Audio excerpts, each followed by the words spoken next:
السلام علیکم ورحمۃ اللہ وبرکاتہ۔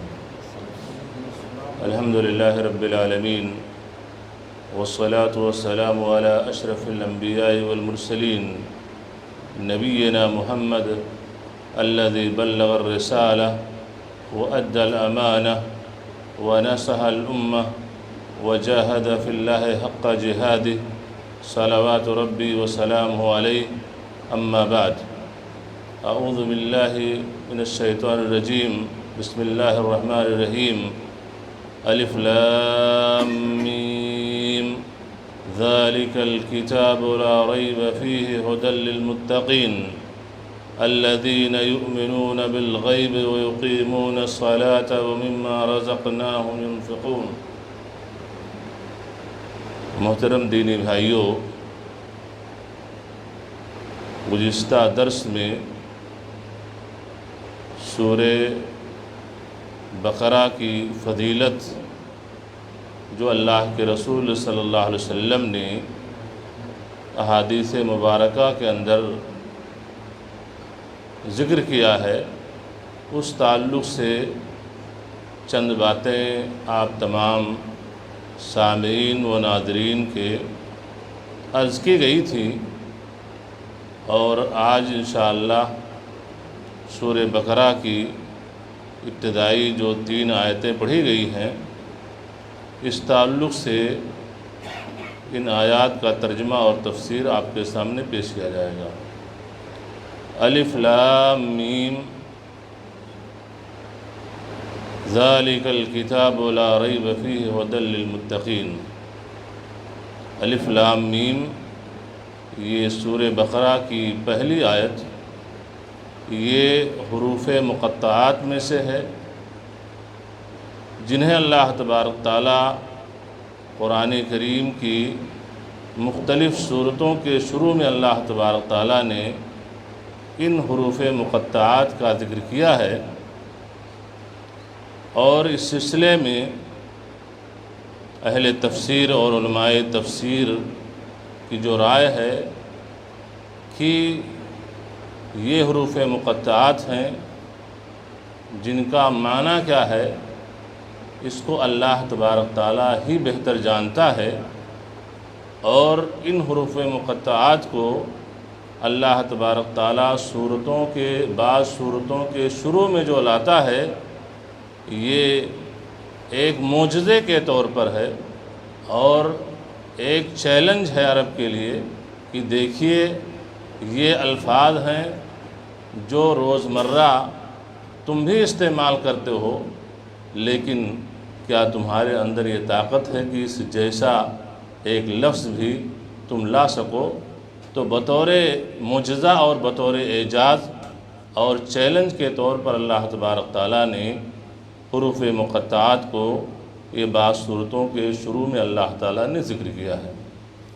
ذالک الکتاب لا ریب فیہ، اس کتاب میں کوئی شک شبہ نہیں۔ کتاب سے مراد یہ کلام اللہ ہے، قرآن مجید ہے، کہ یہ منزل من اللہ، یہ کتاب اللہ تعالیٰ کی طرف سے نازل شدہ کتاب ہے، اور اس کتاب کے اندر اللہ تبارک تعالیٰ نے جو پچھلی قوموں کے قصص اور واقعات کو ذکر کیا ہے، اسی طریقے سے اس کتاب کے اندر اللہ تعالیٰ نے جن احکام کا ذکر کیا ہے، جن اوامر کا ذکر کیا ہے، جن منہیات کا ذکر کیا ہے، یہ کیجئے، اس کا کرنا آپ کے لیے جائز ہے، یہ نہ کیجئے، ان کاموں سے بچیے اس لیے کہ ان کاموں کا کرنا حرام ہے۔ تو یہ تمام احکام و اوامر جو اللہ تعالیٰ نے بیان کیے ہیں، اس میں کوئی شک و شبہ نہیں ہے، یہ سب اللہ کی طرف سے ہیں۔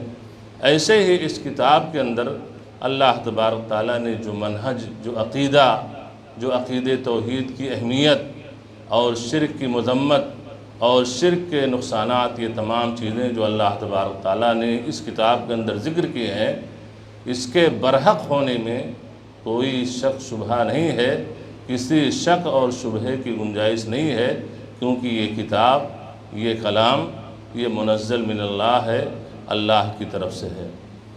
ہدی للمتقین، متقیوں کے لیے، پرہیزگاروں کے لیے یہ کتاب سراپا ہدایت ہے۔ ہدایت کی دو قسمیں ہیں، ایک تو یہ ہے کہ ہدایت و ارشاد، رہنمائی کرنا، راستہ بتانا، راستہ دکھانا، اور ہدایت کی دوسری قسم ہے ہدایت توفیق، کہ اس نیک کام کے کرنے کی توفیق مل جانا۔ تو یہاں پر اللہ تعالیٰ نے کہا ہدی للمتقین، یہ کتاب سراپا پرہیزگاروں کے لیے ہدایت ہے، چونکہ متقیوں کے لیے ہدایت ہے، پرہیزگاروں کے لیے ہدایت ہے، جبکہ بعض دوسری آیتیں جس کے اندر ہے کہ ہدی للناس، یہ کتاب انسانوں کے لیے، لوگوں کے لیے۔ اب لوگوں میں کافر بھی ہیں، فاسق بھی ہیں، فاجر بھی ہیں، مومن بھی ہیں، مسلم بھی ہیں، تمام قسم کے لوگ ہیں، اور تمام مذاہب کو ماننے والے لوگوں میں ان کا شمار ہوتا ہے۔ تو اللہ تعالیٰ نے فرمایا ہدی للناس، یہ قرآن کریم ساری انسانیت کے لیے ہدایت ہے۔ تو وہاں اس ہدایت سے مراد رہنمائی کرنا ہے اور راستہ بتانا ہے کہ یہ قرآن نازل کیا گیا ہے یہ ہدایت کے لیے، رہنمائی کے لیے۔ لیکن یہاں اللہ تعالیٰ نے فرمایا ہدی للمتقین، یہ کتاب متقیوں کے لیے، پرہیزگاروں کے لیے ہدایت ہے۔ تو اس لیے کہ متقی جو ہوتا ہے، جو پرہیزگار ہوتا ہے، جو اللہ کے اوامر کو بجا لاتا ہے اور اللہ کے منہیات اور محرمات سے بچ جاتا ہے، تو ہدایت کی دونوں قسموں سے وہ بہرور ہو جاتا ہے، اور دونوں قسمیں اس کو مل جاتی ہیں۔ ایک تو یہ ہے یہ کتاب، یہ قرآن کے تعلیمات اور احکامات اس کے لیے رہنمائی کا سبب بنتے ہیں کہ یہ حق ہے، یہ ناحق ہے، یہ جائز ہے، ناجائز ہے، تو اس کی رہنمائی ہو جاتی ہے۔ اور ہدایت کی دوسری قسم کہ اس سے ان چیزوں کے کرنے کی توفیق بھی مل جاتی ہے کہ اگر وہ جائز کام ہے جس کا کرنا حلال ہے تو اللہ تعالیٰ اس متقی اور پرہیزگار اور مومن بندے کو اس کے کرنے کی توفیق دے دیتا ہے، اور اگر وہ چیزیں حرام ہیں، ان کا کرنا ناجائز ہے، ان کے کرنے سے اللہ کی ناراضگی لازم آتی ہے، تو اللہ تعالیٰ اپنے مومن اور متقی بندے کو ان کاموں سے بچنے کی توفیق دے دیتا ہے۔ تو اس طریقے سے ہدایت کی جو دونوں قسمیں ہیں یہ متقی اور پرہیزگاروں کو حاصل ہو جاتی ہیں۔ لیکن اگر انسان متقی نہیں ہے، پرہیزگار نہیں ہے، کافر ہے، ملحد ہے، مشرک ہے، تو وہ ہدایت کی صرف ایک قسم کی ہدایت و ارشاد، رہنمائی اس سے ملتی ہے کہ یہ سیدھا راستہ ہے، یہ غلط راستہ ہے، یہ قرآن کی تعلیمات ہیں، لیکن اس کے کرنے کی اسے توفیق نہیں ملتی ہے۔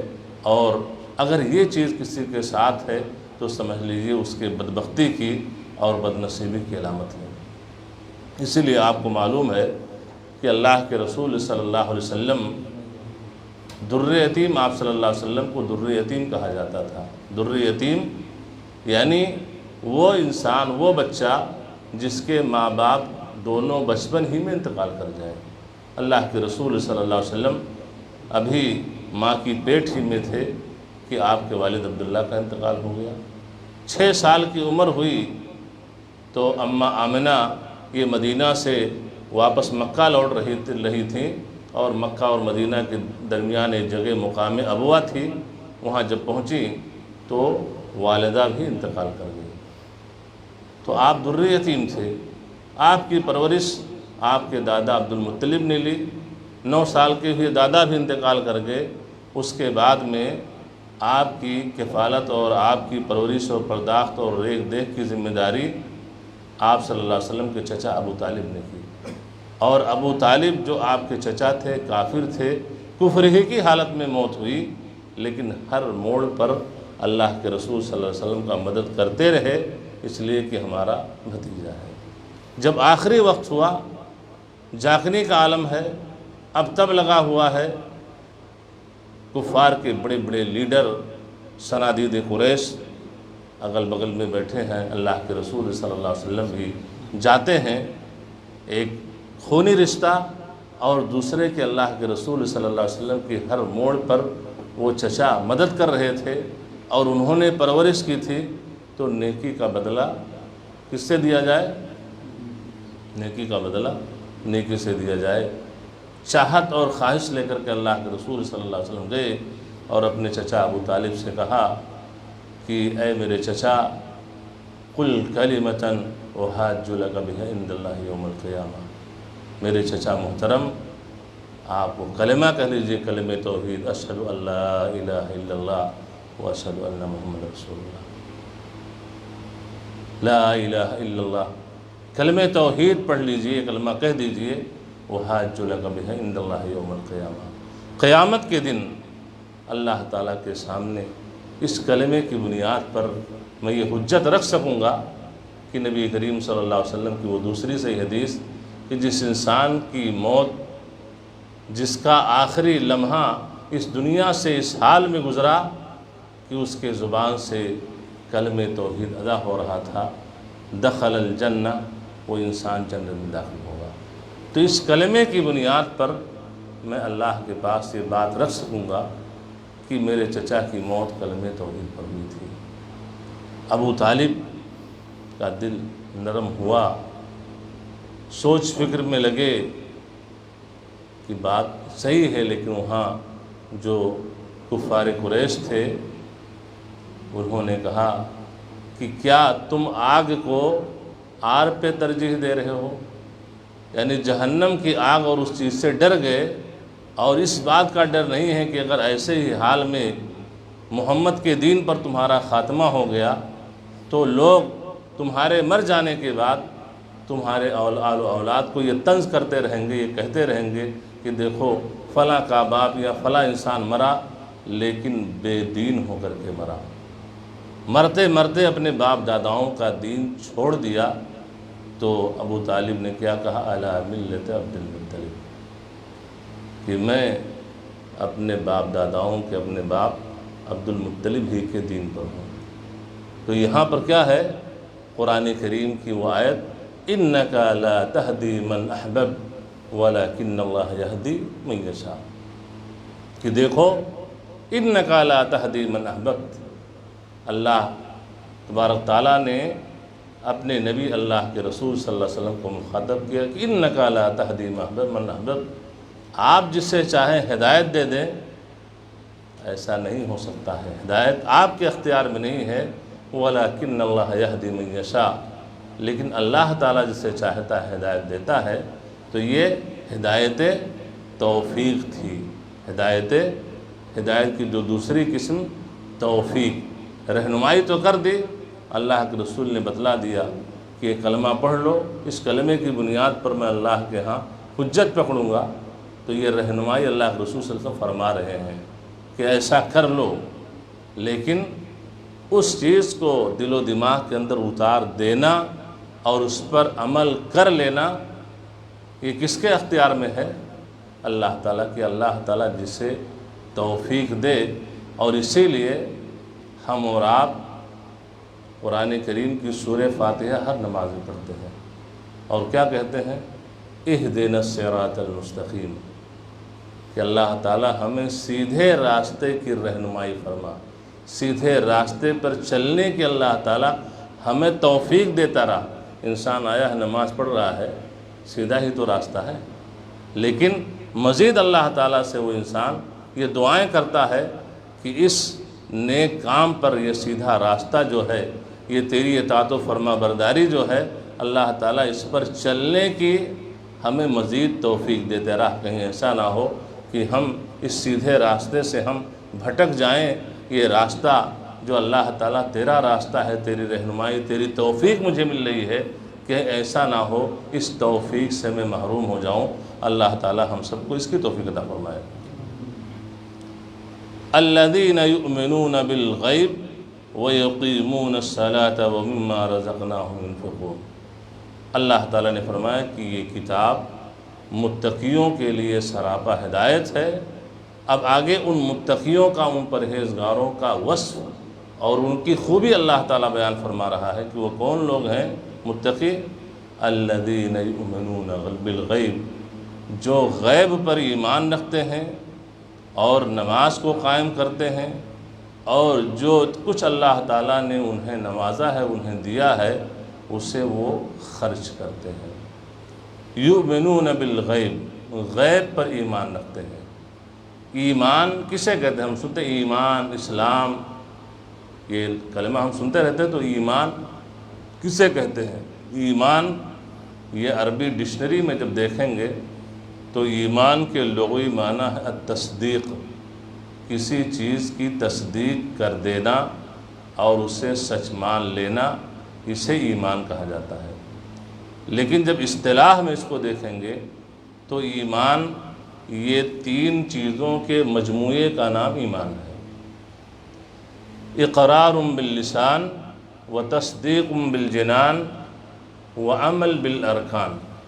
ایمان 3 چیزوں کے مجموعے کا نام ہے۔ ایک کیا ہے؟ اقرار باللسان، زبان سے اقرار کرنا۔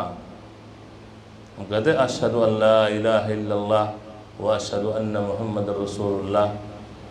کیا ہے؟ زبان سے انسان اقرار کر رہا ہے کہ میں اس بات کی گواہی دیتا ہوں کہ اللہ تعالیٰ ہی کی ذات ہے جو تمام قسم کی عبادتوں کی مستحق اور سزاوار ہے، اور اس بات کی میں گواہی دیتا ہوں کہ محمد صلی اللہ علیہ وسلم اللہ کے رسول ہے۔ اسی کلمے کے بنیاد پر انسان دائرے اسلام میں داخل ہوتا ہے۔ ایک انسان نان مسلم ہے، اسلام میں داخل ہونا ہو تو کیا پہلے پڑھتا ہے؟ کلمہ ہی پڑھتا ہے نا۔ تو زبان سے اقرار کرنا، تصدیق بالجنان، اور دل سے اس کی تصدیق کرنا۔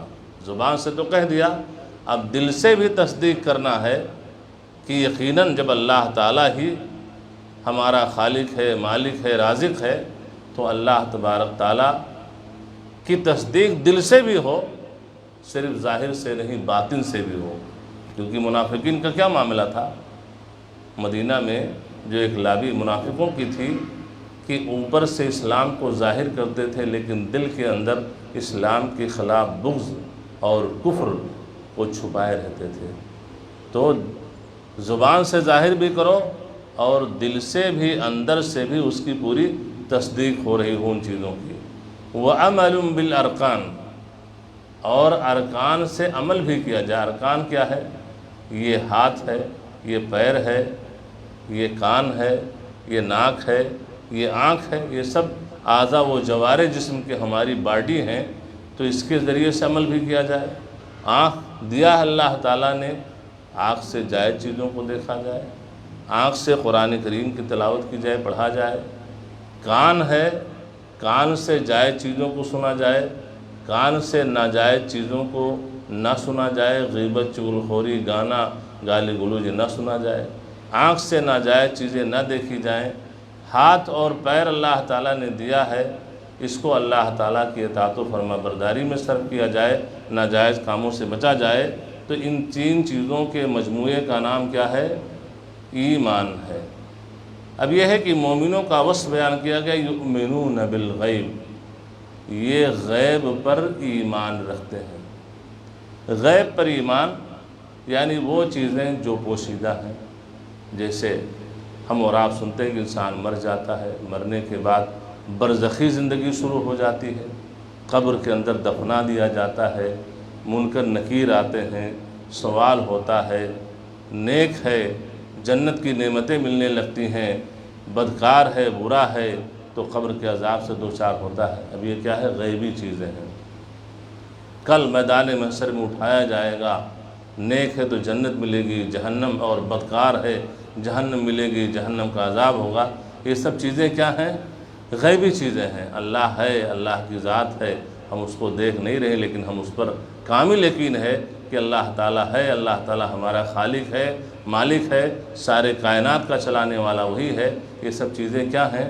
غیبی امور ہیں جو ہماری آنکھوں سے اوجھل ہیں، لیکن اس پر ہمارا ایمان ہے کہ یہ چیزیں ہیں، ان کا وجود ہے، یہ چیزیں ہوں گی، ایسی ہوں گی۔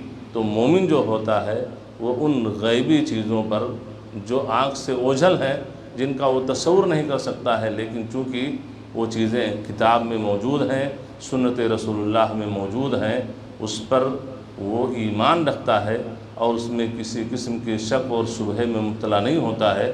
اللہ تعالیٰ سے دعا ہے کہ اللہ تبارک تعالیٰ ہمیں اس کتاب کی سچائی کو سمجھنے کی توفیق عطا فرمائے۔ اس کتاب کلام اللہ میں جو احکام ہیں، جو اوامر ہیں، جو نواہی ہیں، اللہ تعالیٰ ہمیں انہیں بجا لانے کی توفیق عطا فرما۔ اللہ تعالیٰ ہمیں غیبی امور پر ایمان رکھنے کی توفیق فرما۔ وصلی اللہ علی نبینا محمد وعلی آلہ وصحبہ وسلم۔ والسلام علیکم ورحمۃ اللہ وبرکاتہ۔